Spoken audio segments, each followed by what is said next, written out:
silakan para intel ada di sini. Tetapi tolong laporan yang sesungguhnya. Saya adalah korban laporan asal Bapak Senang. Saya dikatakan makar karena katanya ikut rapat di rumah Rahmawati, ikut rapat di rumah Bapak Joko Santoso, ikut rapat di hotel. Padahal saya sakit dan tidak bisa ikut rapat. Bagaimana bisa menyebut nama saya ikut rapat? Tolong Pak, kalau memberi laporan jangan asal Bapak benar. Terima kasih. Saya ingin bertanya kepada para hadirin, benarkah judul yang ditulis Kedaulatan Negara Kesatuan Republik Indonesia tanggung jawab kita semua? Salah. Kedaulatan NKRI berada di sebagian besar rakyat. Karena sebagian kecil menjual kedaulatan kita, menjual menyeleweng dari Pancasila, menyeleweng dari undang-undang dasar yang murni. Jadi mereka tidak ikut bertanggung jawab, malah menyebabkan kedaulatan kita hilang. Karena itu saya sependapat dengan Pak Yaso, harus dengan jalan revolusi. Tidak bisa diselesaikan secara hukum. Hukum sudah terbeli, tajam ke bawah, tumpul ke atas. Konstitusi tidak jalan. DPR, MPR sudah menyeleweng semua. Yang dipikirkan duit jalan. Satu-satunya jalan ya revolusi. Apakah benar revolusi itu makar? Tidak. Ada TAP MPR yang mengangkat Bung Karno sebagai Presiden pertama Republik Indonesia, sebagai Panglima tertinggi Angkatan Bersenjata dan pemimpin besar revolusi. Itu berarti konstitusional. Bung Karno menjalankan pemerintahannya secara revolusi, menghantam DITI revolusi, menghantam Papua Merdeka revolusi, PRRI Permesa revolusi, mengganyang Malaysia Singapura revolusi, mengganyang Amerika revolusi, keluar dari PBB revolusi. Dan Bung Karno mengatakan revolusi belum selesai. Ada orang yang revolusi dinyatakan makar, yang menyatakan tidak tahu sejarah. Dari Bung Karno sampai Jokowi, 7 presiden yang menegakkan kedaulatan rakyat, yang mengajarkan ajaran ekonomi hanya Bung Karno. Pak Harto mengundang Amerika, mendapat bantuan uang, mendapat bantuan senjata, tidak lagi menggunakan politik konflik, sudah mengikut Amerika. Habibie, kita kehilangan Timor Timur.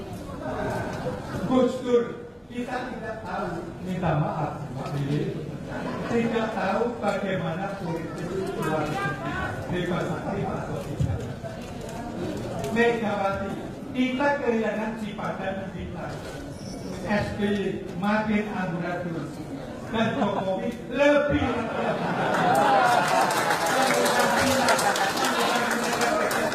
yang mengacau Indonesia. Makin remuk. Ada yang menggali halim, nggak baca gimana, nggak ada lagi. Ada yang menanam tanaman beracun, kabarnya gimana, nggak ada. Ada yang demonstrasi merusak mobil di Manado dan lain sebagainya, dan lain sebagainya. Oleh karena itu hanya Bung Karno yang mengajarkan dan menegakkan Revolusi belum selesai. Revolusi belum selesai. dengan ajaran apa? Trisakti. Pertama, berdaulat di bidang politik, berdikari di bidang ekonomi, kedaulatan ekonomi, berkepribadian di bidang budaya, kedaulatan kebudayaan. Hanya Bung Karno yang mengajarkan menegakkan kedaulatan NKRI. Sekarang amburadul. kedaulatan politik hancur, kedaulatan ekonomi tergadaikan, Hidup almarhum Gus Dur. kedaulatan budaya amburadul, ada narkoba, ada narkotik, ada pelacuran, ada segala macam budaya barat berkembang di Indonesia. Apa sebabnya? Sebabnya adalah antara lain amandemen Undang-Undang Dasar 1945. Masuk ke barang. Kerusakan tata negara Indonesia, kehancuran rakyat Indonesia, kehancuran ekonomi, dan kekhawatiran rakyat. Saya hanya memberi 3 pasal saja.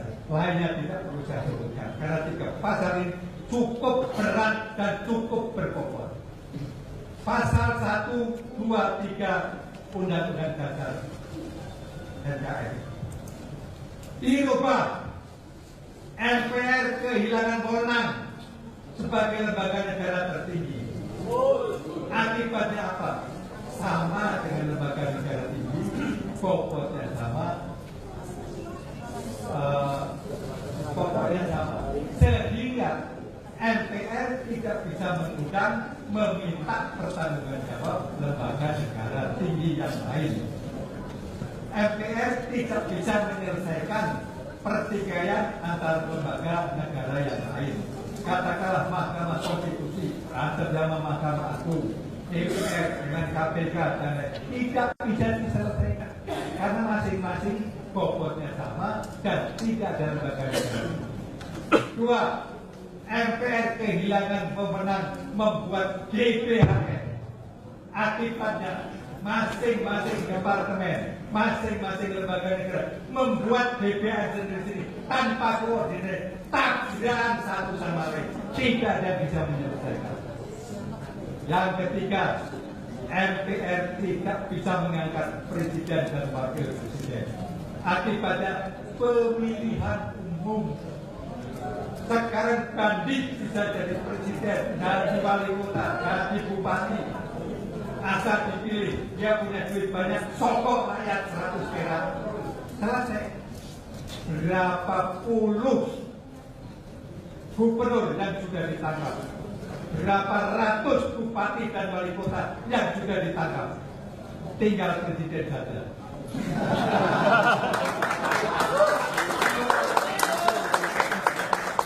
Nah, karena itu MPR mengembalikan ke jakarta. Kedua, pasal tentang pemilihan presiden. Semula Presiden Republik Indonesia adalah orang Indonesia asli. Diganti Presiden Republik Indonesia adalah warga negara Indonesia tetap lain. Ini sangat berbahaya menjelang pemilihan presiden 2019. Ahok sudah mengklaim saya presiden yang akan datang. Hari lalu sudah mengklaim saya presiden yang akan datang. Prabowo dan lain akan hilang dari peredaran namanya. Apakah pribumi yang jumlahnya lebih 250 juta akan dipimpin oleh orang asing yang kebetulan budaya Indonesia? Ini jelas sangat membahayakan. Seperti Peru pernah dipimpin oleh orang Jepang, revolusi Yoshimori. Mereka Yoshimori terkenal korupsi, merusak Peru. Ketika mau ditangkap, ke Jepang, tak bisa ditangkap lagi. Apakah kita nantinya tidak begitu? Karena itu tolak pasal tentang pemilihan presiden. Ketiga, pasal 33 ada nasionalistik, patriotistik. Karena ekonomi kerakyatan, bumi, air dan kekayaan yang di dalamnya dikuasai negara untuk sebesar-besarnya. Usaha harus dilakukan secara kekeluargaan. Tetapi tambah satu ayat, yaitu efisiensi dan modal asing, sehingga mewarnai seluruh ekonomi. Kekayaan alam dikuasai negara, tetapi tidak untuk rakyat karena dianggap tidak efisien. Diserahkan ke modal asing, diserahkan ke cukong-cukong konglomerat dan lain sebagainya. Akibatnya rakyat banyak ditindas-tindas. Zaman Bung Karno, ekonomi dikuasai Indonesia, BUMN didirikan oleh Indonesia. Cina-Cina yang ada di kecamatan di desa diusir pulang, suruh ke Cina. Tapi sekarang malah buruh-buruh kata datang merusak Indonesia. Jadi harus dikembalikan ke undang-undang. Jadi menurut saya yang makar adalah yang membuat amandemen undang-undang dasar.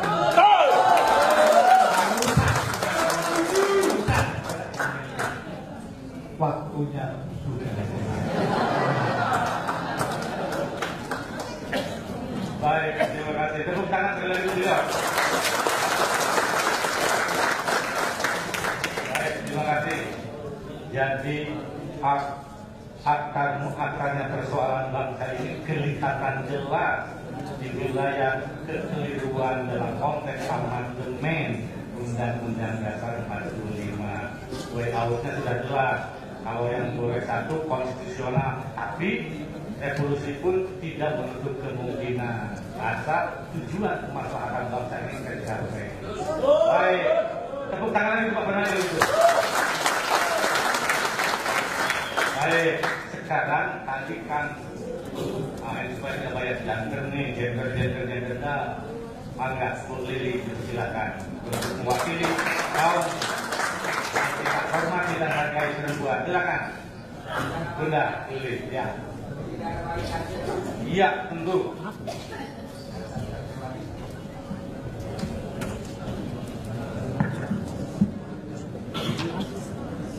Assalamualaikum warahmatullahi wabarakatuh. Salam sejahtera untuk teman-teman yang beragama Islam, Swastiastu, Namo Buddhaya.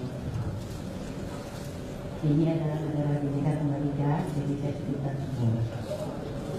Karena menjaga kedaulatan itu adalah tugas kita semua. Tidak peduli dia beragama apapun, tidak peduli dia beretnik apapun. Yang saya heran, sesudah aksi damai 2016 kemarin, terjadi sebuah kondisi pemutarbalikan fakta, terjadi sebuah fitnah yang bukan main hebatnya, bahwa terutama di 2012 aksi yang begitu damai dikatakan aksi itu adalah aksi anti kebinekaan. Benar nggak? Kita anti kebinekaan nggak? Saya lihat ada Pak Samuel Lengke di sini, aktivis sudah dari non Muslim. Saya lihat ada beberapa teman dari juga dari etnis Chinese yang ada, yang saya undang di sini dengan hadir. Jadi sebetulnya yang berniat baik kepada Republik ini siapa sih? Kita atau orang-orang itu? Adalah kita. Tetapi mereka dengan dibantu oleh media yang kadang-kadang memutarbalikkan fakta dengan semena-mena. Saya mohon ya dengan kawan-kawan media, jangan ini dianggap menyerang Anda. Ini adalah fakta. Ini adalah fakta, dan kalau kita memang sama-sama ingin menegakkan kedaulatan kita kembali sebagai sebuah bangsa dan negara yang besar, saya berharap teman-teman untuk berani mengatakan benar adalah benar, salah adalah salah. Inilah yang hari ini tidak ada di negeri ini. Yang mengatakan kebenaran diputar balik jadi kita yang salah. Bayangkan seorang putri proklamator yang memproklamasikan Indonesia merdeka itu bapaknya, putrinya ditangkap dengan alasan makar. Jadi kita nggak tahu tuh waktu itu nangkepnya subuh, jadi belum makar pagi juga belum gitu ya. Jadi waktu beliau diinterogasi, dia berbalik tanya kepada pemeriksaannya. Mbak Rafa tuh berbalik bertanya pada pemeriksaannya, Tolong saya diberikan bukti apa tindakan saya yang dikatakan makar. Jawabnya yang meriksa polisinya itu mengatakan bahwa itu jelas kok buktinya. Ibu ingin kembali ke Undang-Undang Dasar 1945. Ini gila apa gila gitu?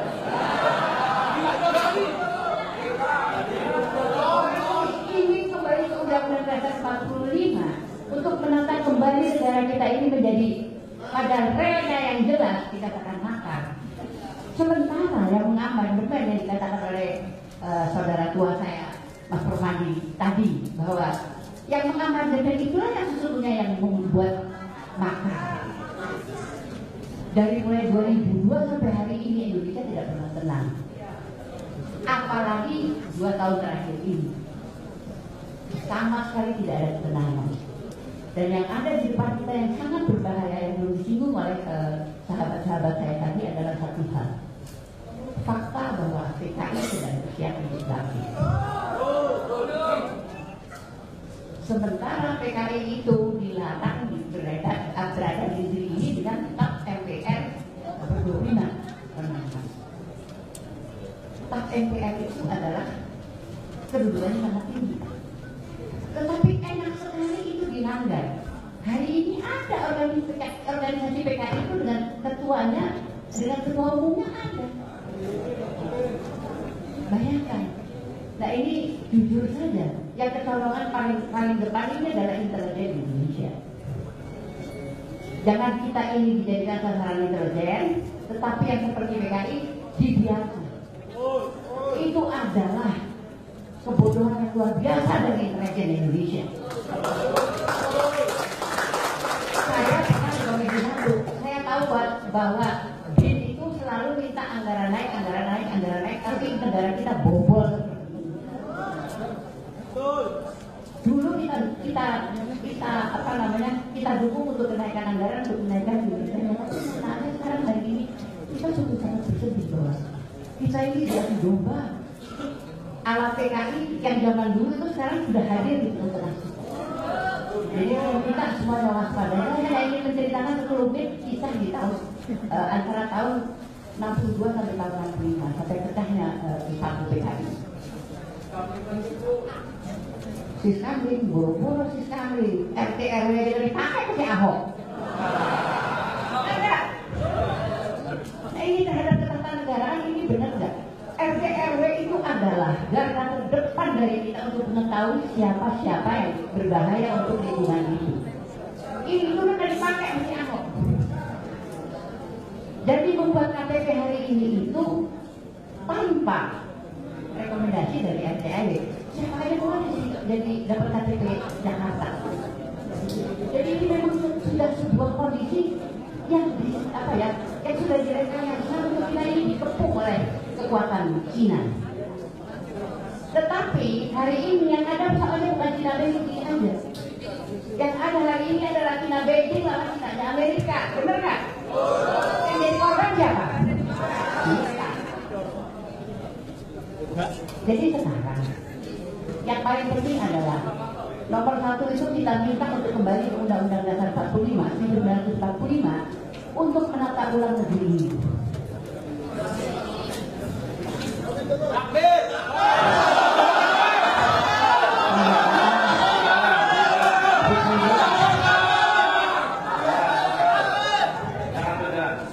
Selamat datang.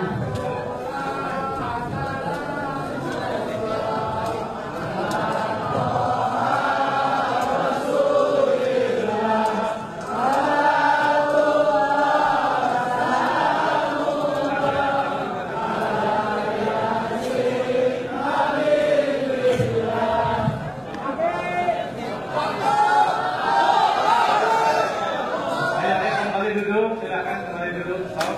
Kita lanjutkan lagi. Silakan. Coba duduk. Saya mohon duduk kembali ya. Duduk kembali, silakan.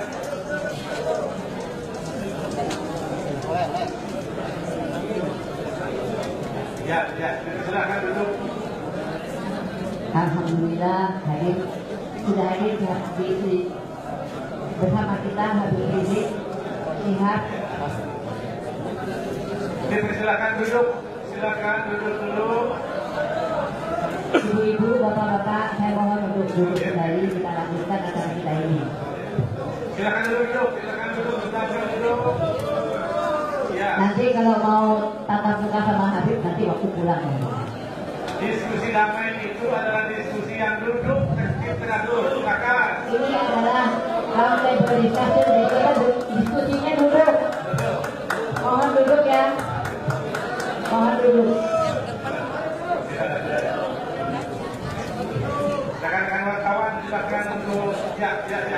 Coba dibantu jelaskan kita mana ini ya. Tidak baik. Saya lanjutkan kembali. Oke. Bu Lili 2 menit lagi ya. Ya. Saya hanya mengingatkan kejamnya PKI terhadap bangsa ini. Tahun 1926 dia sudah selamat pada pembinaan Hindia Belanda. Kemudian tahun 1948 dia berontak lagi di Jakarta tadi maju dengan menghubungi para ulama-ulama kita. Dan tahun 65 dia ulangi kita semua tahu dengan peristiwa itu. Dan jangan kita biarkan PKI ini untuk melakukan hal itu kembali kepada negara yang dan kita dengan negara ini bersama-sama. Dan yang paling penting semua yang hadir di sini saya minta jangan mau diadu domba. Jangan sampai kita mau diadu domba. Kalau kita sama domba, mau nggak jadi domba? Jadi saya mohon dengan sangat itu diingat-ingat. Dan kalau hari ini saya hanya bisa mendoakan kepada para pejabat di negeri ini untuk diberi hidayah oleh Allah agar bisa melihat apa yang benar dan baik bagi negeri ini, bukan bagi mereka sendiri. Terima kasih. Assalamualaikum warahmatullahi wabarakatuh. Baik. Ini sudah terasa panas, kelihatannya ada sebahagian yang belum sholat asar, dipersilakan untuk dengan tertib tentu keluar. Ada di sini. Kita tetap harus memelihara perdamaian. Jadi perdamaian inti dari persoalan persatuan dan kesatuan. Tidak boleh ada ribut-ribut. Silakan, Harmoni. Ya, Assalamualaikum warahmatullahi wabarakatuh. Salam sejahtera buat kita semua. Habib Umar, Habib Rizky ketemu lagi kita. Berapa kali kita ketemu di Habib Umar ya, kegiatan bersama-sama. Kemudian Jenderal Pak Setiaso, kemudian Pak Tri, kemudian Pak Bambang, Bang Hatta, Mbak Lini, semuanya, Pak Batara. Terima kasih teman-teman, saudara-saudara. Saya diundang di sini untuk ada di sini untuk dengan teman-teman.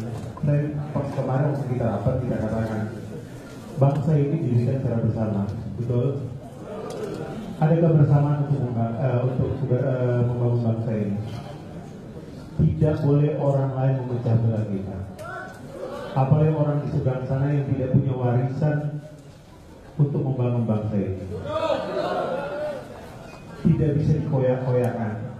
Orang lain datang ke tempat ini, dia mungkin nggak punya beban karena dia nggak punya warisan, nggak punya beban untuk mendirikan republik ini.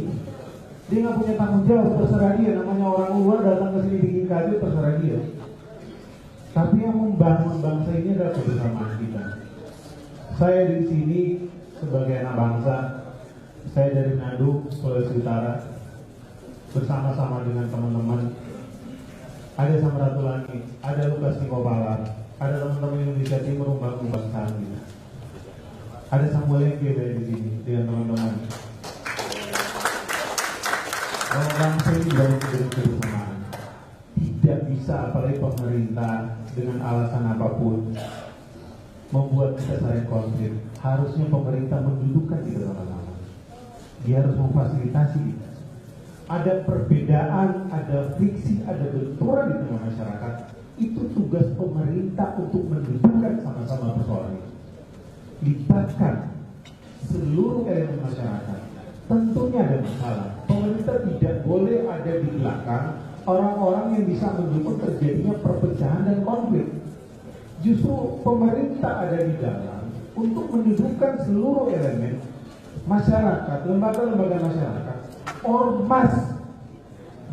Negara ini, saya bilang ini, dalam demokrasi, pemerintah ada itu karena rakyat.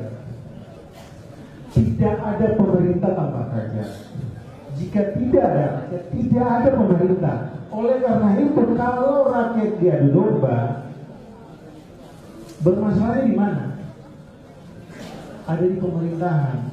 Nah, karena itu saya sendiri dalam berbagai diskusi dan perdebatan, saya satu mengatakan bahwa kembali ke UUD 45 itu membuat kita bisa rukun kembali, duduk bersama, kita bisa nyaman kembali.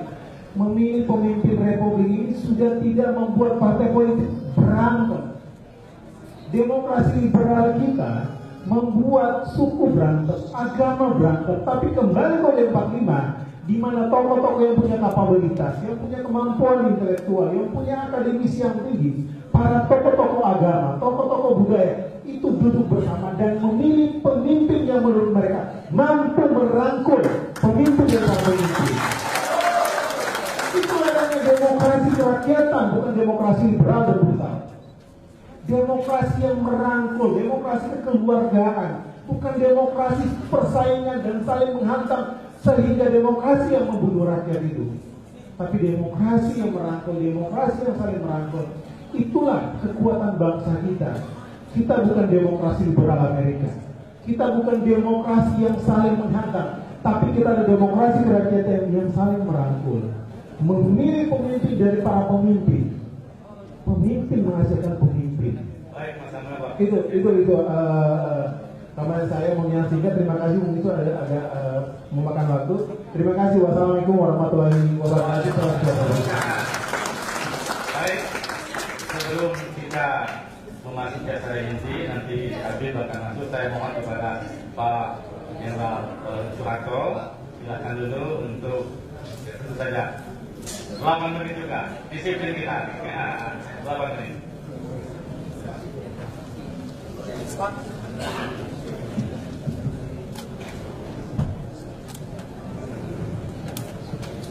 Assalamualaikum warahmatullahi wabarakatuh.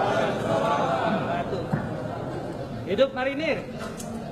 Saya diberi waktu 8 menit, tapi sekaligus saya nanti juga mengundang tanggal 8 Februari untuk hadir di musyawarah kebangsaan di Balai Sudirman.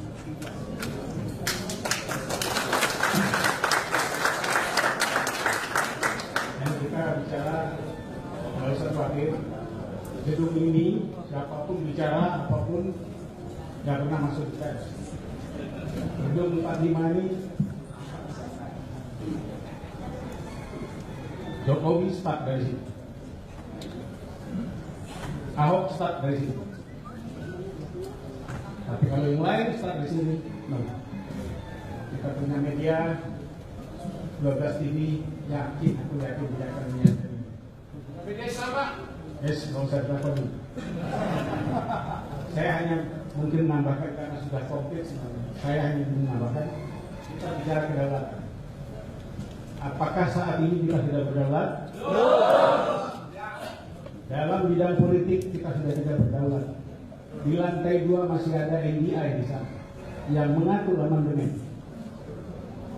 Di bidang ekonomi mana ada tambang kita dipegang oleh orang kita. 70% ekonomi kita dipegang oleh kurang dari 1%. Sosial budaya kita digerojok oleh narkoba, dan ini barisan narkoba digerojok ke Indonesia melebihi daripada perang candu. Dan siapa yang berpengalaman dalam perang candu, itulah yang melontar kita sendiri. Orang tua dibunuh anaknya, kakek dibunuh cucunya, dan lain-lain. Itu gambaran kita sudah tidak berdaulat di sosial budaya. Belum kita ngomong di bidang hukum. Anda jangan curi-curi jagung sekilo 2 kilo, bisa berakibat puluhan tahun. Kalau nyuri jangan tanggung jawab. Triliunan. 10-20 triliun, Anda bebas. Jadi disinilah sebetulnya hakikat yang ingin saya sampaikan. Kita sekarang adalah krisis keadilan, kita krisis kedaulatan. Itu yang kita perjuangkan. Itu yang kita perjuangkan. Mudah-mudahan ke depan krisis ini bisa hilang. Tapi krisis ini bisa hilang apabila kita bisa mengatasi krisis kepemimpinan. Wassalamualaikum warahmatullahi wabarakatuh. Biasanya kalau tentara itu efeknya efektif 1 peluru 1 nyawa, biasa. Tapi kalau ada yang 1000 peluru ditembakkan tapi tidak tertembak orangnya karena salah, itu bukan kekuasaan negara, tapi itu pemborosan uang negara. Begitu kira-kira. Nah, sebelum habis kita lagi ada akademisi Profesor Dr. Theodor Shah. Silakan dari Universitas Nasional. Silakan Dokter. 8 menit supaya semuanya sama.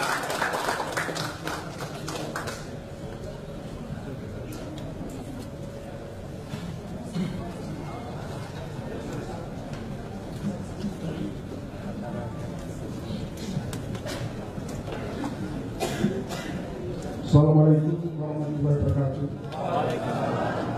Selamat sore, salam sejahtera. Allahu Akbar. Merdeka. Merdeka. Allahu Akbar.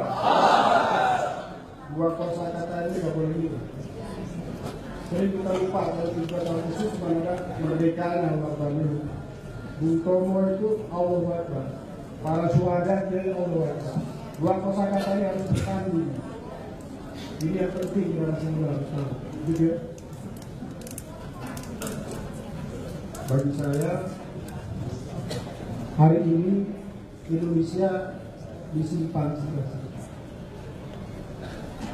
Saya teringat ungkapan Muhammad Hatta bahwa Pancasila yang terdiri dari 5 sila, bahwa sila yang satu ketuhanan yang Maha Esa menjiwai sila-sila yang lain.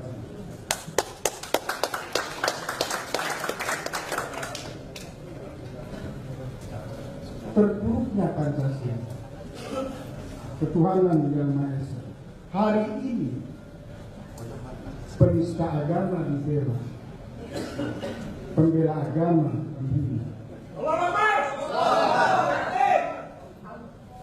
anti agama ditoleransikan, penegak agama ulama dituduh intoleransi. Orang kelompok yang berpangkiri PKI, komunis, marxisme, sekularisme, liberalisme dibiarkan berkembang. Kelompok yang menegakkan dan menegaskan nilai-nilai agama dihujat, dihina dan dimarginalisasikan, bahkan dikriminalisasi. Salah satunya saya dengar Habib kena tersangka, ya Allah. Tapi tidak kenal saya, hanya tersangka. Kita doakan juga. Biar kita istiqomah. Kita betul pendidik Islam yang istiqomah. Kalau di kampung bilang, waktu di kampung dia sering baca puisi, dapat tulis rupa ayat. Jangan mengganti, kita belajar, jangan kita terus jatuh ke lubang ya. Yang sama, ini harus menjadi catatan buat umat Islam. Kita doakan dia, boleh istiqomah. Allahu Akbar. Sila ketuhanan yang Maha Esa tidak dihormati, apalagi dihayati. Yang muncul kelompok yang memperolok-olokkan kesucian dan kemudian agama. Di medsos luar biasa, penghinaan para agama itu seperti hal yang biasa di media sosial. Agama jadi bahan guncingan antar kelompok, bahkan diinternal sesama seagama. Saya ngajak kepada generasi muda, janganlah mempertentangkan perbedaan masing-masing. Dalam perjuangan ada strategi, ada taktik, ada prioritas. Sekarang butuh persatuan umat ini. Butuh persatuan umat. Saya sering mendengarkan Habib di Simpang, persatuan umat. Asap, surat asap di korporasi, kami bukan dia ini. Sopan kamu menjadi manusia. Ketuhanan Maha Esa dalam posisi tidak lagi menjiwai sila-sila yang lain. Bahkan dibangun stigma bahwa kaum agama dipertentangkan dan kemudian dikatakan agama menjadi sumber konflik. Anak saya sampai bilang, ayah, kok agama sumber konflik? Saya belajar di mana tidak harus kita dekat. Kalau agama yang mulia ini, yang luar biasa, dibilang sumber konflik.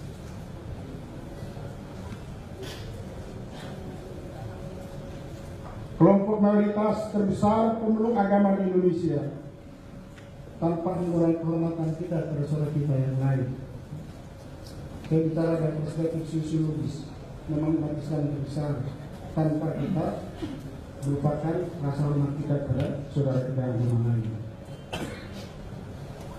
Mari opini media dibangun kesan bahwa Islam itu radikal, intoleran. Kemudian merongrong pembangunan.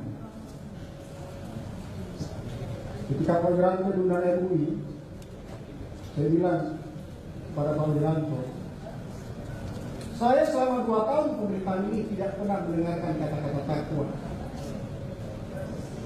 Tidak pernah insan yang takwa. Yang ada adalah jumlah pelabuhan, infrastruktur, tol laut, revolusi mental menjadi revolusi mental. Saya tanya sama Pak Wiranto, apa yang sudah dikerjakan tentang revolusi mental dalam konstruk mobil? Kalau memang dipilih dalam pilihan ini, belum ada sampai sekarang. Saya banyak di Dewan Tanah, nggak ada konsep itu. Konsep dalam negara Dewan Tanah sudah diserahkan kepada musuh-musuh. Karena itu yang mampu mengawal ini dari segala membuktikan adalah umat Islam. Bekerjasama dengan TNI, dengan elemen yang lain. Insya Allah. Saya teringat ucapan Ustaz Subin. Sering bangsa Indonesia ini dalam titik kritis. Itu Allah memberikan pertolongan. Pemberontakan 48 ulama banyak dibunuh di Madiun sana ya, di kawasan Jawa Timur sana. Tapi TKI hancur. Muncul lagi 65. Banyak dibunuh juga. Bahkan jenderal-jenderal kita dibunuh, tapi mereka juga begitu. Insya Allah kita boleh mampu memberadabkan bangsa Indonesia dan menegakkan Pancasila, di mana sila kepada Maha Esa menjuai sila-sila yang lain adalah kita. Habib.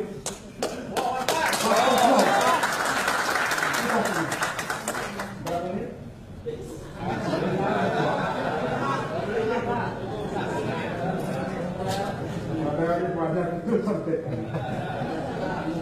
Ketidakadilan sosial, poin 1 aja sekarang.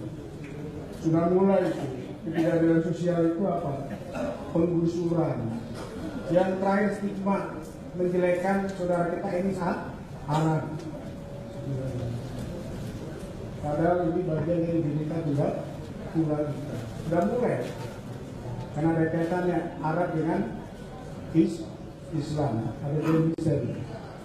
Ketidakadilan dalam sumber ekonomi, 50,3% kekayaan nasional dikuasai 1% dari keseluruhan keluarga Indonesia. Yang etnisnya juga bilang minoritas. Sebenarnya bukan soal reklamasi aja baru sedikit. Kawasan Pantura dari mulai Lampung sana, Riau, Pantura itu sudah dikapling-kapling. Saya dulu waktu di kuliah, Sudi Farah mengatakan bahwa saudara kita yang etnis itu memang sudah membuat yang seperti sabuk gitu ya, di pantai. Sebenarnya ini ya ada hikmahnya, reklamasi biasa, tapi sebenarnya sudah habis gitu. Kalau dulu kita ke pantai bisa gratis, gitu ya, mobil diparkir, kita nggak buka baju, langsung debur, sekarang nggak bisa. Sudah dikapling, sama pemilik modal besar. Orang terkaya 10% menguasai 70% ekonomi nasional. 23% itu 90%. Dan yang 9% itu terbesar umat Islam.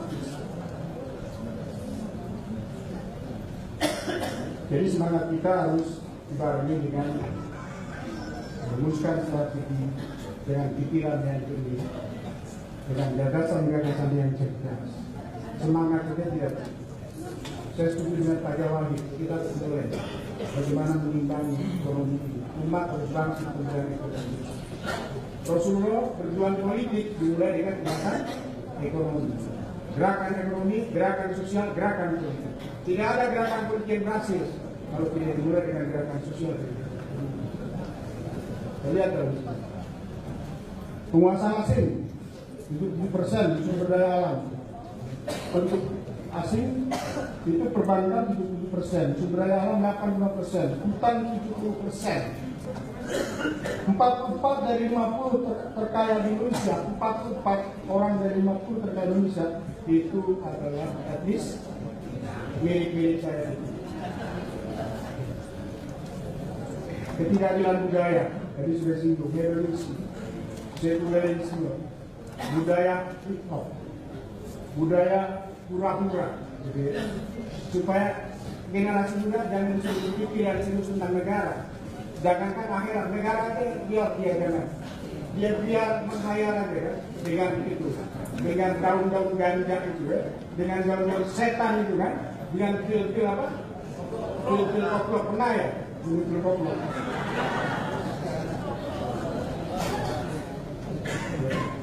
Yang penting ketidakadilan mendapatkan informasi yang prima dan benar. Umat Islam sama sekali tidak menguasai waktunya media. Silakan, habis waktunya nih. Habis waktunya. Iya. Allah Akbar. Allah Akbar. Merdeka. Merdeka. Bekerja. Daerah semua kan? Allah Akbarnya kencang, merdekanya kencang, bekerja pelan. Sholat subuh kencang, habis sholat subuh tidur. Jangan. Baik, Pulang tidur. Terima kasih. tepuk tangan dulu. Baik, dengan tidak mengurangi rasa hormat kita kepada beberapa pembicara dan yang lainnya tentunya saya mohon maaf karena waktunya sudah cukup mendesak. Saya kira yang terakhir ini masih ada pausama. Kalau beli pausama ya sudahlah. 4 menit ini karena spesial ini. Waktunya ini khusus ini. Ini khusus jadi 4 menit tidak 8 menit ya. Ya. Baik, silakan 4 menit ya.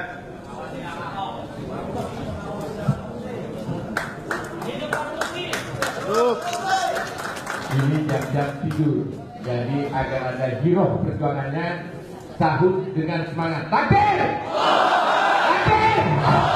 Takbir! Bismillahirrahmanirrahim. Assalamualaikum warahmatullahi wabarakatuh. Saya tidak akan berpanjang lebar karena komando dari Ketua Dewan Harian Nasional Angkatan 45 Revolusi siap! Siap! Siap! Dan saya sudah mendengar komando dari Habib Rizik Revolusi siap! Siap! Siap! Sudah cukup 2 komando. Yang satu mewakili rakyat, yaitu pemegang saham pada Republik ini. Yang satu adalah tentara yang selalu bersatu bersama rakyat, dari rakyat untuk rakyat dan oleh rakyat. Takbir! Takbir! Saudara-saudara sekalian, ada dalam perspektif trias politika ada 3 lembaga yang menentukan kehadiran negara di hadapan rakyat, yakni yudikatif, legislatif, dan eksekutif. Kalau 3 lembaga ini bisa memenuhi harapan rakyat, maka negara baru berjalan. Karena rakyat adalah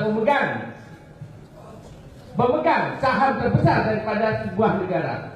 Sekarang saya ingin tanya pada saudara-saudara sekalian, apakah lembaga yudikatif sudah memenuhi harapan rakyat?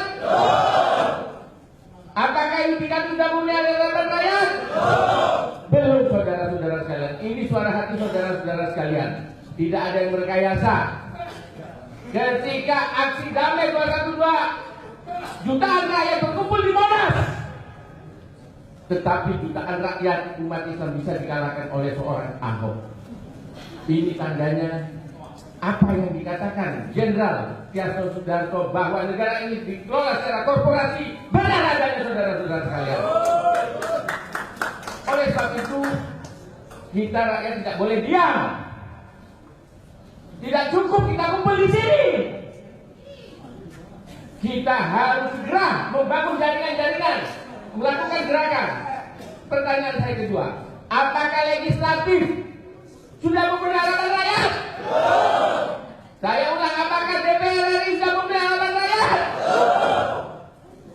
Maka tidak ada saluran lain, saudara-saudara sekalian.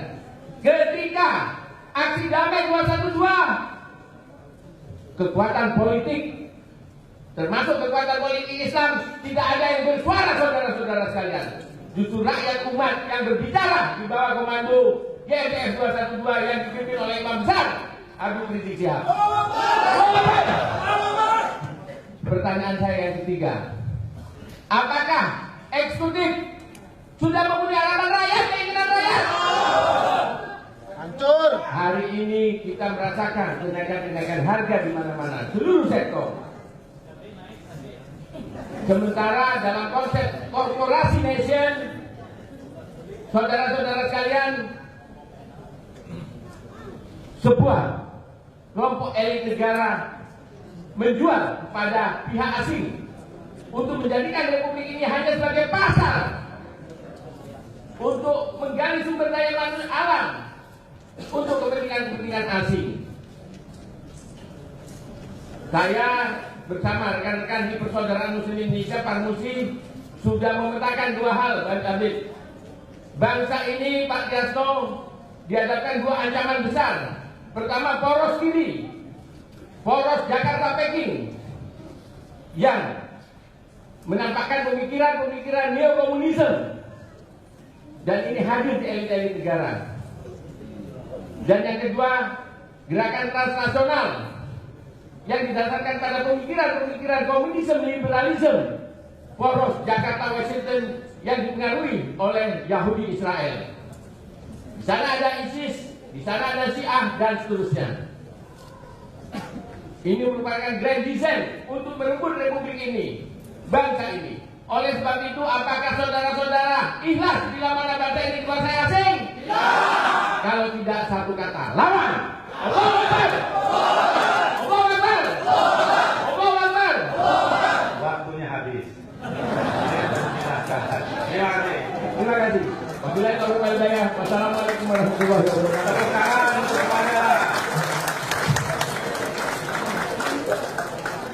Terima kasih. Baik, kita sudah panas nih. Saya kira kalau sudah kepanasan gini, maka kita harapkan kepada Habib nanti mungkin yang sejuk-sejuk, gitu kan? Karena ternyata kelihatannya yang panas tadi sudah, karena yang sejuk-sejuk. Silakan, tepuk tangan untuk beliau. Allahu Akbar. Allahu Akbar. Allahu Akbar. Baik, terima kasih.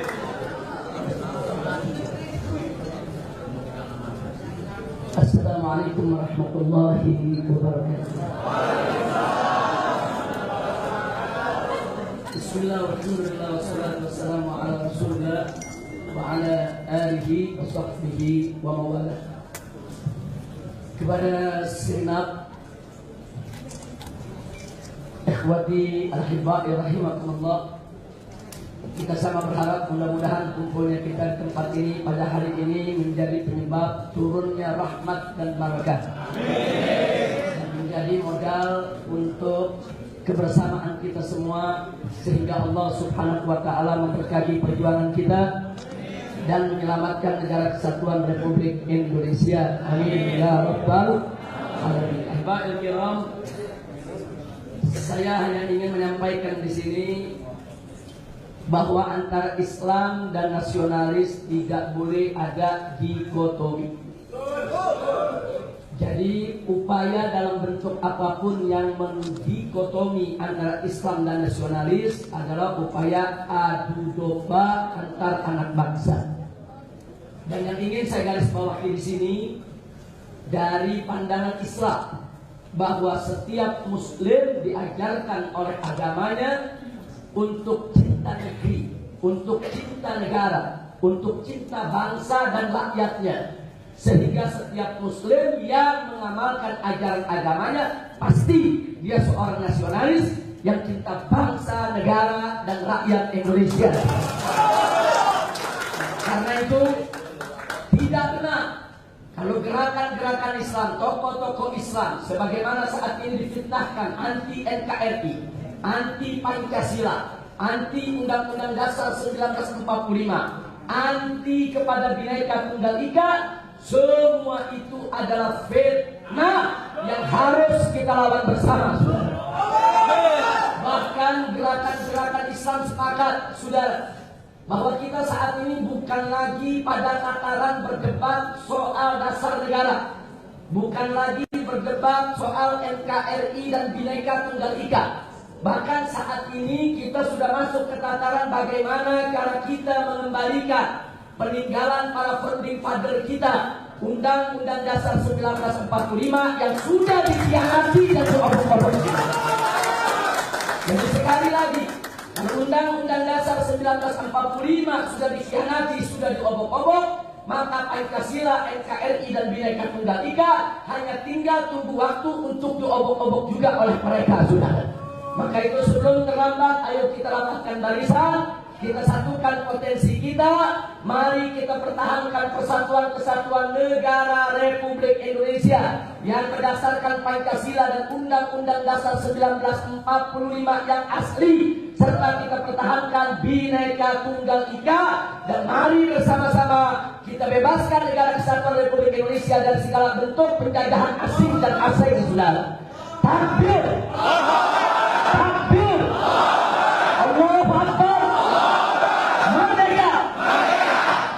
Kemudian saya ingatkan saudara, saya pernah diundang beberapa waktu yang lalu dalam acara simposium yaitu tentang PKI. Nah, kemudian saya sudah paparkan dalam simposium hampir ada 30 indikasi tentang kebangkitan PKI. Jadi kalau ada oknum-oknum pejabat di negeri ini yang menyatakan PKI sudah finish, PKI sudah selesai, PKI sudah tidak mungkin bangkit kembali, dusta dan bohong. 30 indikasi sudah kita paparkan, dan itu menjadi bukti yang tidak terpungkiri bahwa PKI memang bukan lagi sedang bangkit, tapi sudah bangkit di negara kesatuan Republik Indonesia ini. Karena itu kita harus lebih meningkatkan kewaspadaan kita dan tingkatkan kebersamaan kita. Jangan kita kasih celah sedikit pun juga untuk PKI bangkit di Republik Indonesia ini. Siap gadan PKI? Siap habisi PKI? Takbir! Sallu ala Nabi. Saudara, belakangan indikasi yang terbaru tentang kebangkitan PKI itu, yang saat ini saya dan kawan-kawan sedang melawan habis-habisan, adalah munculnya logo milik Palu Arit yang ada di uang kertas Republik Indonesia, saudara. Walaupun Bank Indonesia mengatakan itu hanya teknologi, yaitu untuk pengamanan, justru kita kembali bertanya, kenapa teknologi pengamanan uang kertas dari pemalsuan tersebut harus muncul berlogo milik Palu Arit? Bisa diupayakan dalam bentuk-bentuk yang lainnya. Nah, karena itu saudara, protes kita terhadap hal tersebut mestinya itu ditangkap oleh pemerintah dan mestinya yang positif. Tapi tidak, yang ditangkap oleh pemerintah, saudara. Polisi mendorong Gubernur Bank Indonesia untuk melaporkan saya. Begitu Bank Indonesia tidak mau melaporkan, maka dimunculkan LSM binaan Polri untuk melaporkan saya dalam persoalan tersebut. Saya tidak akan mundur bahwa munculnya logo Palu Arit di Indonesia harus kita lawan bersama. Takbir! Jangan PKI! Takbir! Memang satu keprihatinan di negeri kita saat ini, saudara. Manakala intelijen digunakan untuk memata-matai para ulama dan tokoh nasionalis, mestinya intelijen itu ditingkatkan fungsinya untuk memata-matai kebangkitan PKI, bukan untuk memata-matai mereka cinta kepada bangsa dan negeri ini. Kemudian kepolisian sendiri dijadikan alat untuk mengkriminalisasi mengkriminalisasi ulama, mengkriminalisasi tokoh-tokoh nasionalis, bahkan bukan lagi mengkriminalisasi, tapi menerorisasi para ulama dan memakalisasi daripada tokoh-tokoh nasional yang cinta kepada bangsa ini, saudara. Dan ini tidak boleh dibiarkan. Ini harus kita lawan. Indonesia adalah negara hukum, bukan negara kekuasaan. Indonesia adalah negara hukum, bukan negara polisi. Sehingga polisi tidak bisa seenaknya mengkriminalisasi setiap warga negara, tapi polisi tugasnya adalah menegakkan hukum. Indonesia adalah negara hukum, saudara. Maka itu saya mengajak semua yang ada di sini, ayo mari kita selamatkan NKRI kita. Ini negeri milik kita bersama. Apapun agama dan budaya Anda yang cinta kepada Republik ini, mari kita bergandeng tangan, kita jaga ini kedaulatan NKRI sebagai tanggung jawab kita semua. NKRI ini adalah kapal besar kita yang menampung kita semua. Enggak boleh kapal besar ini dilobangi oleh siapapun, saudara. Satu saja melobangi kapal besar ini, kemudian kita biarkan, kapal ini akan tenggelam, kapal ini akan karam dan akan menghancurkan kita semua. Maka itu saya mengajak semua yang ada di sini, cinta Indonesia, cinta NKRI, siap pertahankan NKRI, siap menegakkan kedaulatan NKRI. Kedaulatan NKRI di semua bidang harus kita tegakkan.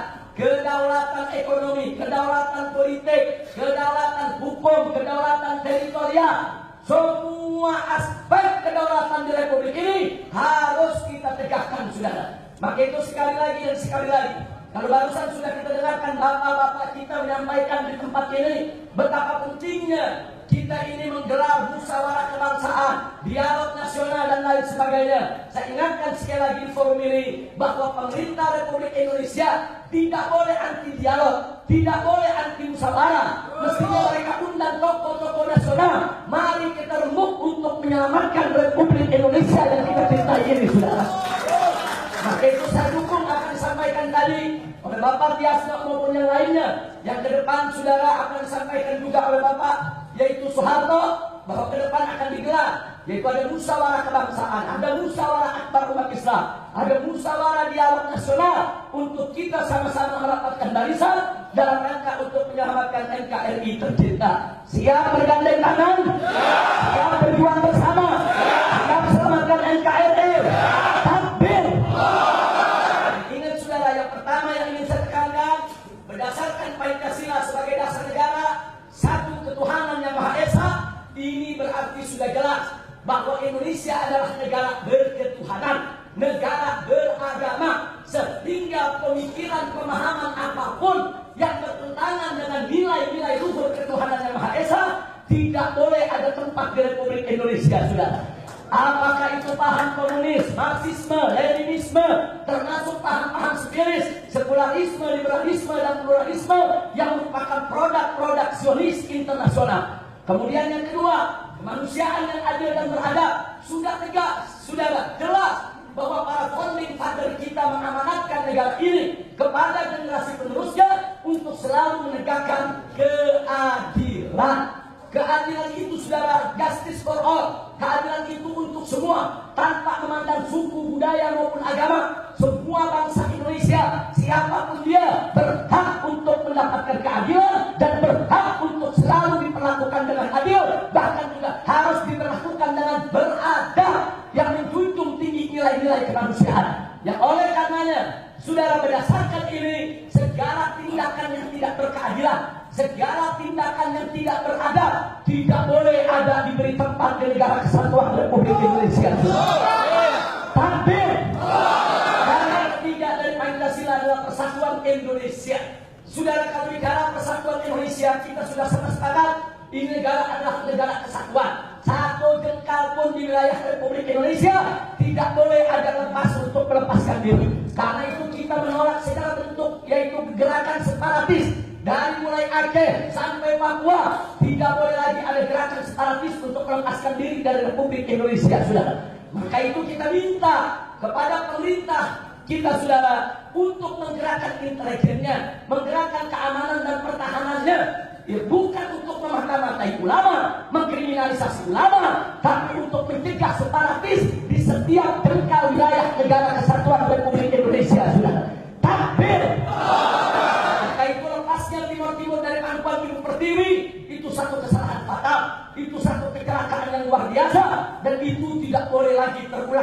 Republik Indonesia, saudara. Indonesia ini bukan negara federasi. Indonesia ini negara kesatuan, sehingga kalau ada satu wilayah yang menghendaki untuk melepaskan diri dari NKRI, nggak bisa referendumnya hanya untuk wilayah tersebut.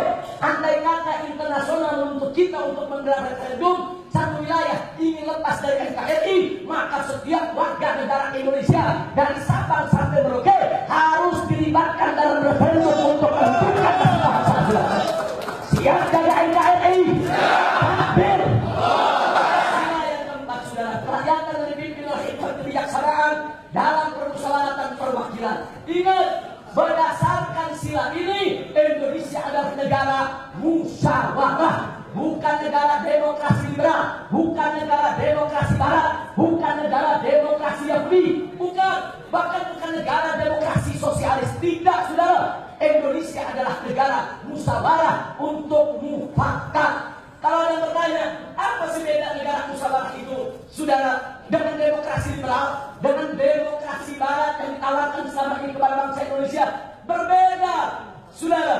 Musyawarah itu mengumpulkan para ahlinya di setiap bidang, saudara, yang punya integritas moral, yang menguasai satu disiplin ilmu, kemudian mereka bermusyawarah untuk menentukan kebijakan-kebijakan negara.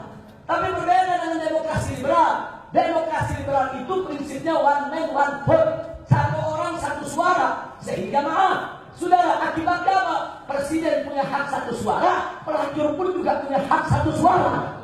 Ini penghinaan kalau presiden disamakan dengan pelacur, kalau pejabat disamakan oleh orang-orang yang tidak berintegritas moral, saudara. Nggak boleh, presiden nggak boleh disamakan dengan pelacur, ulama juga nggak boleh disamakan dengan orang-orang yang tidak punya ilmu, saudara. Jadi musyawarah itu bukan setiap orang yang nggak punya ilmu, yang nggak punya integritas moral, maling-maling, bajingan, koruptor, semua diajak musyawarah. Tidak, yang diajak musyawarah itu orang-orang yang cerdas, orang-orang yang berintegritas moral. Itulah dasar kita punya negara. Maka itu sekali lagi bahwa sila keempat dalam Pancasila ini harus kita tegakkan, harus kita kembalikan, saudara. Ini akibat Undang-Undang Dasar 1945 di amandemen, diobok-obok, kita berubah menjadi demokrasi liberal. Akhirnya sila keempat ini sudah diabaikan, saudara. Ini penistaan terhadap Pancasila, bukan lagi dengan ucapan, tapi dengan tindakan, dengan fakta kenyataan. Sila keempat ditinggalkan oleh bangsa Indonesia akibat, saudara, kerakusan daripada kekuasaan yang terjadi di Republik ini pasca reformasi 1998. Yang terakhir, sila kelima, keadilan sosial bagi seluruh rakyat Indonesia. Sudah jelas, saudara, Indonesia ini negara kaya raya. Apa yang kita tidak punya di Republik ini, saudara? Maaf, saudara, ini kalau negara Arab cuma punya minyak, saudara, minyak bumi sudah kaya raya. Indonesia ini punya minyak bumi dan minyak langit. Yang mana minyak langit? Sawit itu minyak langit, saudara. Yang negara Arab nggak punya, saudara. Bukan hanya minyak bumi dan minyak langit yang kita punya, saudara. Emasnya, platinanya, tambahnya, timahnya, tembaganya, logamnya, saudara, sampai kepada uranium, bahan baku untuk membuat nuklir. Indonesia termasuk negara yang mengandung uranium terbesar di dunia ini, saudara. Di Indonesia, jangankan penduduknya 250 juta, saudara. Andai kata penduduk Indonesia ini 1 miliar sekalipun, kekayaan yang dimiliki oleh Republik Indonesia sebagai anugerah daripada Allah, sebagai Tuhan yang Maha Esa, lebih dari cukup untuk menghidupi rakyat yang 1 miliar sekalipun. Sampai kenapa penduduk baru 250 juta, banyak pengangguran, saudara, banyak orang miskin, banyak orang menderita karena di Republik ini, saudara, banyak tikus-tikus negara, banyak rampok-rampok negara, negara kekayaan negara seenak perut mereka, saudara. Maka itu kita harus bela, yaitu rakyat sampai lapis yang paling bawah. Mereka harus sejahtera, mereka harus ditingkatkan kesejahteraan sosialnya. Nggak boleh ke depan di Indonesia ada pengangguran lagi, di Indonesia ada orang yang miskin melarat lagi, di Indonesia ada orang yang makan nasi aking, nasi bekas yang sudah sekian lama dari makan basi dijemur kembali. Ini betul-betul satu pemandangan yang ironis, saudara, bagaikan tikus yang mati di atas lumbung padi, saudara. Kita kaya raya, sekali lagi kita kaya raya, kita tidak miskin. Maka itu ayo kita bangkit secara kedaulatan ekonomi, kedaulatan politik, kedaulatan hukum, kedaulatan teritorial, kedaulatan bangsa Indonesia harus kita rebut dan kita tegakkan kembali di bumi Indonesia. Siapa semua? Takbir! Takbir! Mari kita minta kepada Allah Subhanahu wa Ta'ala. Kita bacakan surat Al-Fatihah, Ustaz Al-Fatihah. Kita mohon kepada Allah agar Allah menyelamatkan NKRI kita. Indonesia dijadikan sebagai baldah thayyibah, salihah, mubarakah. Kepada Allah Subhanahu wa Ta'ala agar rakyat Indonesia ini disayangi Allah, dilindungi Allah, dipelihara Allah, diberkahi Allah, dan semua orang-orang rusak yang ingin menghancurkan negeri ini dihancurkan oleh Allah Subhanahu wa Ta'ala. Dan kita semua disatukan oleh Allah dalam iman, Islam dan ihsan, disatukan dalam NKRI, disatukan dalam perjuangan ala hadhihi niyyah wa likulli niyatin salihah wa ila hadratin Nabi Mustafa sallallahu alaihi wasallam. Al-Fatihah.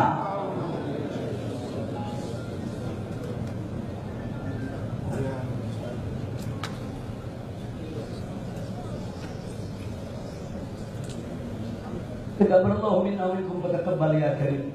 Nah, sebelum saya akhiri, saya hanya ingin menyampaikan bahwa kondisi kita saat ini baik dari gerakan agamis, Islamis maupun nasionalis, saat ini saudara di hadapan rezim penguasa ini selalu dicari-cari celah dan kesalahan. Jadi bukan mereka membuka pintu dialog, bukan mereka membuka jembatan emas untuk dialog antara para tokoh mencari solusi bagi republik, tapi mereka mencari celah untuk mengkriminalisasi, mematarisasi, menterorisasi baik tokoh Islam maupun tokoh nasionalisme. Bahkan saya bisa gambarkan kondisi saat ini, saudara, andaikan kita menindak seekor semut secara tidak sengaja, semut pun dikirim oleh polisi untuk melaporkan kita. Hanya mulai dari sini hati-hati sampai nindak semut. Apa saja bisa dilaporin. Kami itu tidak ada urusan, kita akan melakukan perlawanan. Hari Senin jam 10 saya dipanggil oleh Polda Metro Jaya, yaitu berkaitan dengan pernyataan protes saya yang keras terhadap adanya yaitu gambar Palu Arit di uang kertas baru Republik Indonesia. Saya senang dipanggil. Kenapa saya senang dipanggil? Sehingga dalam dipanggil nanti akan diekspos kemana-mana, sehingga rakyat Indonesia tahu betapa duit yang mereka pakai setiap hari itu ada lambang PKI, sudah. Dan ini bukan persoalan kecil, jangan mengatakan harga ini cuma persoalan gambar, enggak, ini persoalan simbol. Ini perang simbol namanya, sudah. Ini persoalan berat. 250 juta bangsa Indonesia akan menggunakan uang kertas tersebut sebagai alat transaksi, alat bayar. Yang mereka gunakan adalah yang berlogo Palu Arit. Ini berlogo PKI, nggak boleh kita biarkan. Ini negara kesatuan Republik Indonesia adalah negara Pancasila, negara berketuhanan, negara beragama, bukan negara komunis, bukan negara PKI. Jadi ada logo lambang PKI dalam bentuk apapun, akan kami lawan sampai tetes darah yang terakhir.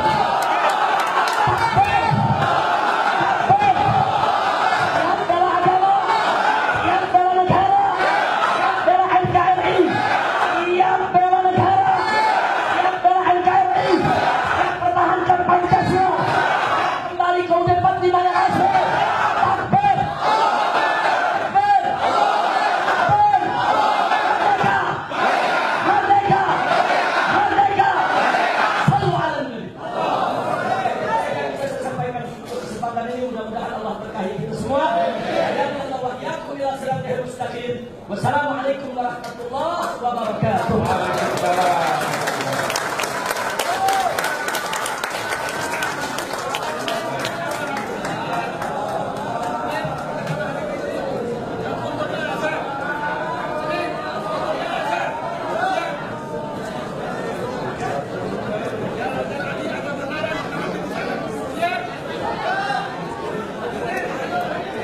Sebuah revolusi yang didahului oleh gerakan-gerakan dialog dan damai, oleh gerakan yang beradab, tetapi memiliki tujuan-tujuan yang konkret tanpa mendiskriminasi siapapun. Itu pertama. Yang kedua, secara konstitusional ada fakta dan kajian bahwa amandemen Undang-Undang Dasar 45 tidak menjawab apa yang dicita-citakan oleh bangsa ini. Oleh karena itu, upaya yang harus dilakukan terdampak yang telah terjadi adalah misalnya dalam pemilihan presiden yang langsung, dalam pemilihan kepala daerah yang langsung, yang terjadi bukan musyawarah mufakat yang dengan tapi menimbulkan politik uang dan menimbulkan sebuah kekuatan ekonomi koruptif, nepotisme dan politik, dan ini mengancam termasuk menimbulkan defisit kedaulatan negara dalam konteks ekonomi. Yang ketiga, bahwa di dalam kehidupan demokrasi, dialog, kesepakatan dan musyawarah adalah fundament dari kekuatan kehidupan bernegara Indonesia. Karena sila keempat dari Pancasila itu merupakan dasar negara yang tidak boleh diandalkan. Oleh karena itu, untuk mengisinya adalah tidak mungkin bahwa Indonesia harus menolak demokrasi liberal. Indonesia harus menolak demokrasi apapun yang tidak sesuai dengan musyawarah dan mufakat. Nah, karena itu mutlak kembali kepada undang-undang dan peraturan itu dalam rangka menjamin dan meluruskan negara Republik Indonesia yang tidak boleh terkurangi sedikit pun, termasuk juga oleh pengaruh asing dalam kaitannya dengan pasal 33. Pasal 33 itu jelas di sana unsur ekonominya ekonomi kan.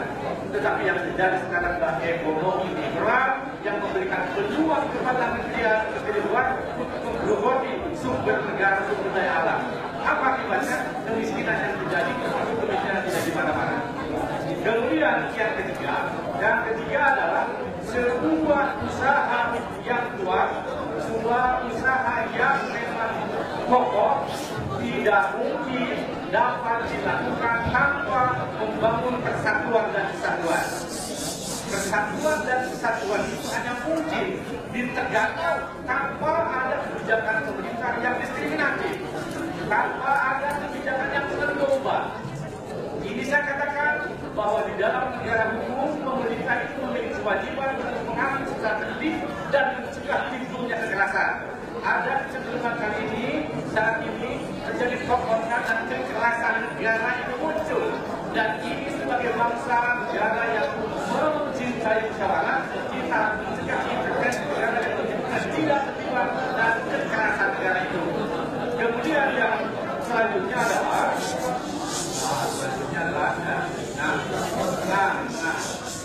menyangkut kebijakan negara yang berkaitan dengan wilayah negara.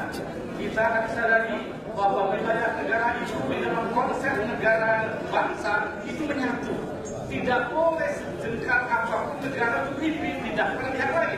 Begitu ada kekuasaan yang membiarkan wilayah negara itu pindah, itu sesungguhnya adalah makar yang nyata-nyata. Makar yang nyata-nyata artinya ada kekuatan, ada pemerintah yang membiarkan itu terjadi. Itu sesungguhnya makar. Nah, kata makar tidak terjadi. Kalau terjadi, siapa yang harus melakukan itu? Sekali lagi, kekuatan rakyat yang harus mempertahankannya. Kemudian selanjutnya adalah di dalam negara Kesatuan Republik Indonesia, cinta tanah air seluruh warga Indonesia. Tidak ada yang namanya blok, Islam, nasionalis, semuanya adalah warga negara Indonesia. Karena itu, ketika kita akan mempertahankan wilayah negara Indonesia, kita sepakat bahwa sebuah wilayah itu hanya akan bisa kalau yang namanya referendum itu dilakukan oleh seluruh warga negara Indonesia tanpa kecuali. Yang terakhir, sebuah negara dikatakan profesional, akuntabel, transparansi, responsibility. Apa cirinya? Cirinya negara itu harus bekerja profesional. Profesional itu katanya apa? Tidak pernah akan berbuat salah. Negara harus berusaha meminimalisir kesalahan. Nah, oleh karena itu dalam konteks baik di TNI maupun di Polri tentu tidak boleh berlomba atau diadu-adu. Yang terjadi TNI, Polri, warga negara Indonesia harus sama-sama bekerja profesional dalam rangka menjunjung tinggi negara kesatuan Republik Indonesia, dalam rangka menegakkan persatuan dan kesatuan Indonesia. Persatuan dan kesatuan Indonesia sudah uji akan terjadi tanpa didukung dan diteladani oleh pemimpin-pemimpinnya, baik tingkat nasional maupun tingkat lokal. Nah, saat ini kepemimpinan Indonesia itu tentu kita mengakui secara konstitusional dari Undang-Undang Dasar 45, kepemimpinan berbasis Pancasila, tapi juga tidak mungkin Indonesia yang religius, Indonesia yang anti sekuler itu mengabaikan peran ulama-ulama Indonesia yang telah memiliki konstitusi kepala negara Republik Indonesia itu. Saya tidak itu dari saya, nanti akan ditambah oleh Pak Biasno, kemudian siapa lagi? Silakan Pak Biasno.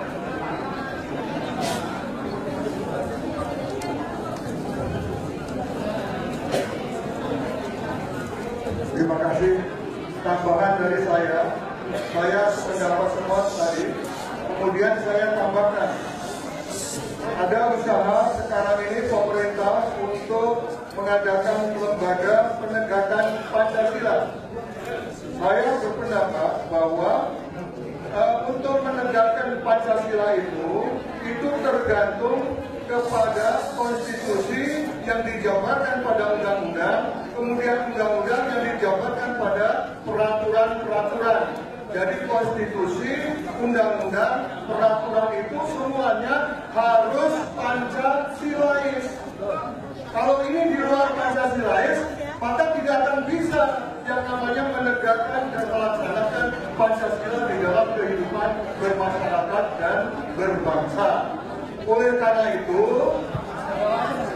karena Undang-Undang Dasar 45 sudah diamandemen, dan amandemennya itu menyimpang dari pembukaan Undang-Undang Dasar 45, di mana di dalamnya terdapat Pancasila, maka Undang-Undang Dasar 45 hasil amandemen itu sudah menyimpang dari Pancasila.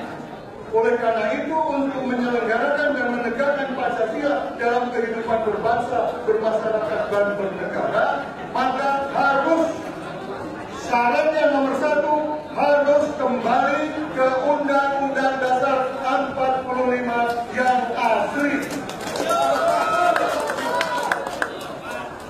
Kemudian, Pancasila itu anti kepada liberalisme. Pancasila itu anti kepada penjajahan. Pancasila itu anti kepada kapitalisme. Pancasila itu anti feodalisme. Pancasila itu anti ateisme dan komunisme. Pancasila itu anti sekularisme. Dan Pancasila itu adalah anti kepada perpecahan, karena di situ harus ada musyawarah untuk mufakat. Oleh karena itu, kalau kita betul-betul menyelenggarakan lembaga penegakan Pancasila itu, maka arti dari Pancasila tidak boleh menyimpang dari hal tersebut. Kemudian tambahan dari saya adalah sifat kesatria, sesuai dengan kalau TNI itu ada Sabta Marga ketiga. Kami kesatria Indonesia yang bertakwa kepada Tuhan Yang Maha Esa serta membela kejujuran dan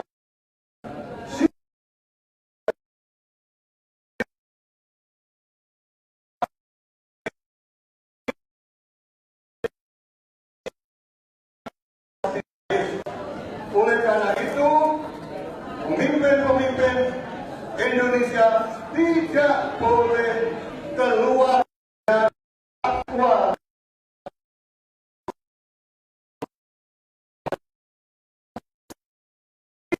boleh meninggalkan kejujuran, kemudian membela kebenaran, Jadi jangan yang benar-benar itu dipersalahkan, yang salah-salah ini malah diangkat kemana-mana sebagai suatu kebenaran dari masyarakat. Kemudian hukum harus menegakkan keadilan. Jadi jangan sampai hukum kita ini justru tidak adil. Kalau ke bawah itu tajam, tapi kalau ke atas itu selalu tumpul dan membeda-bedakan persona sebagai rakyat Indonesia atau bangsa Indonesia atau anggota masyarakat Indonesia. Oleh karena itu, tambahan dari saya ini, semoga kita memilih memimpin Indonesia adalah yang berjiwa kesatria. Terima kasih.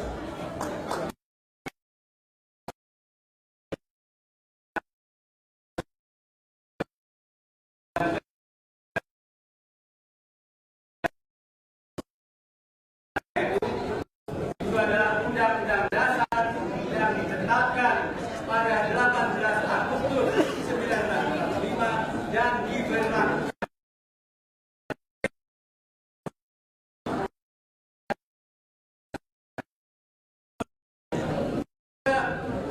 Amandemen kemarin pasal-pasalnya banyak yang bertentangan dengan pembukaan Undang-Undang Dasar. Padahal badan hukum tidak boleh bertentangan dengan pembukaan Undang-Undang Dasar. Amandemen kemarin sudah disusupi oleh alias liberalisme. Saya mengajak kita flashback kembali ke belakang. Saya kutipkan ucapan Supomo, ahli konstitusi pada saat itu yang juga ketua panitia hukum dasar. Beliau katakan sistem demokrasi liberal itu sebagai penjelmaan paham individualisme adalah sistem yang menyebabkan kemurkaan dunia, menyebabkan imperialisme dan peperangan antar segala manusia dengan segala manusia. Oleh karena itu, panitia menolak sistem demokrasi liberal. Jadi kembali ke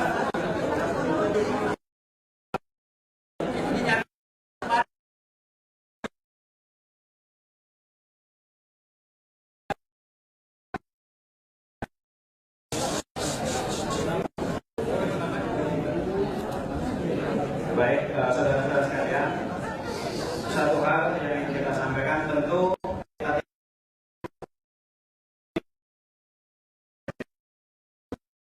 ini akan kita sambung dengan gerakan-gerakan yang lebih nyata. Apa yang kita lakukan ini bukan sebuah gerakan tertutup, tetapi gerakan terbuka yang insya Allah ke depan itu akan melibatkan lebih luas lagi tokoh-tokoh yang peduli kepada kedaulatan NKRI.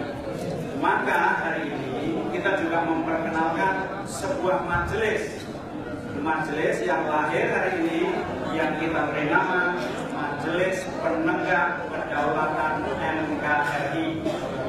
Ya, insya Allah nanti kita akan kawali teman-teman dan mohon doanya mudah-mudahan perjuangan kita menegakkan kedaulatan NKRI diridhoi oleh Allah Subhanahu wa Ta'ala.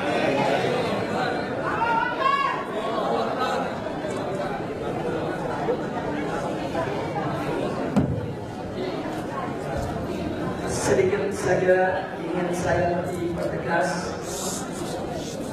sebagaimana tadi disampaikan oleh Bapak Jenderal Tiasno bahwa amandemen Undang-Undang Dasar 1945 yang terjadi pasca reformasi itu bertentangan dengan Pancasila yang termaktub di dalam pembukaan Undang-Undang Dasar 1945. Bahkan di sini ingin saya sampaikan bahwa amandemen Undang-Undang Dasar 1945 itu pasca reformasi satu telah merusak peninggalan founding father bangsa Indonesia. Yang kedua telah merusak tatanan hukum negara kesatuan Republik Indonesia. Yang ketiga telah merusak asas musyawarah dan mufakat. Kemudian yang keempat juga merusak tatanan ekonomi kerakyatan bangsa Indonesia. Dan yang kelima juga telah merusak hubungan antar umat beragama. Nah, karena itu apa yang telah disampaikan tadi oleh Majelis Penegak Kedaulatan NKRI ini, itu patut untuk kita dukung bersama, untuk kita perjuangkan bersama. Dan betul yang dikatakan Pak Hendy tadi, perjuangan ini perjuangan terbuka, bukan perjuangan tertutup, sehingga tidak bisa ditentukan sebagai gerakan makar, tapi betul-betul gerakan untuk menyelamatkan NKRI. Dan akhirnya saya ingin tegaskan di sini, jangan adu domba antara TNI dan Polri, jangan adu domba antara Islam dan nasionalis, karena tidak ada dikotomi antara mereka. Dan jangan adu domba antar anak bangsa. Jadi yuk sama-sama kita jaga NKRI ini. Dan akhirnya kita tandaskan sekali lagi untuk lebih diperjelas bahwa kami menolak komunisme, menolak liberalisme, dan juga sekaligus menolak segala bentuk gerakan separatis. Penolakan kami bersifat harga mati yang tidak bisa dikawal. Jadi separatis harus ditangani serius, tidak boleh dibiarkan. NKRI harus tetap dijaga. Nah, itu saja yang ingin saya sampaikan. Dan tolong saya juga ingin berpesan kepada semua anggota pimpinan daripada Majelis Penegak Kedaulatan NKRI, lanjutkan perjuangan ini, teruskan perjuangan ini, jangan pernah berhenti di jalan, dan disosialisasikan sampai ke kampung-kampung, sampai ke daerah, agar semua bisa punya kontribusi untuk menyelamatkan NKRI.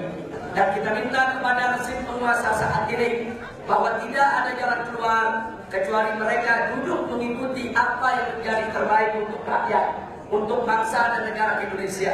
Mereka harus membuka diri, mereka harus belajar dialog, mereka harus belajar untuk menegakkan musyawarah mufakat, bukan yaitu dengan menggunakan kekuasaan, menindas dan melakukan intimidasi. Itu saja yang ingin saya tambahkan.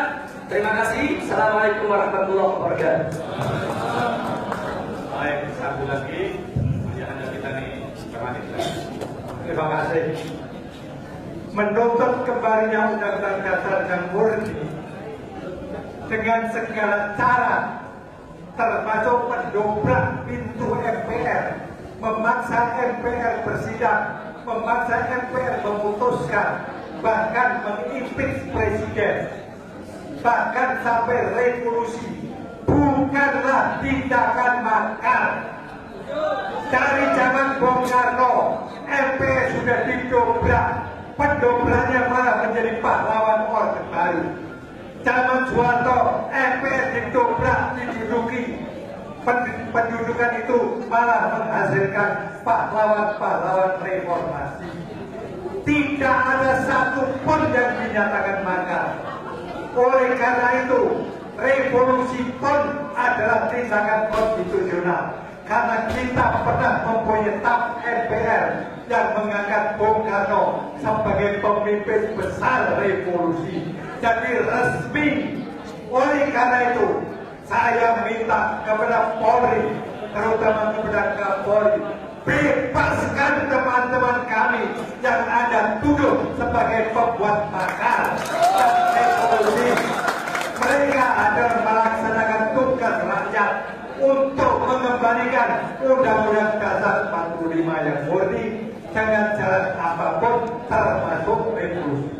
Bahkan kami minta kepada yang telah melakukan amandemen Undang-Undang Dasar mempertahankan, itulah pemakar-pemakar asli dan harus ditangkap, diambil tindakan hukum. Yang kedua, saya minta supaya istilah Bhinneka Tunggal Ika jangan disingkat Bhinneka Tunggal Ika, harus disebut lengkap seperti yang dikemukakan Mahabhatih Gajah Mada. Bhinneka Tunggal Ika Tanhana Dharma Mangroa. Kalau Bhinneka Tunggal Ika itu mati, kalimat mati, berbeda-beda tapi satu, nggak ada apa-apa.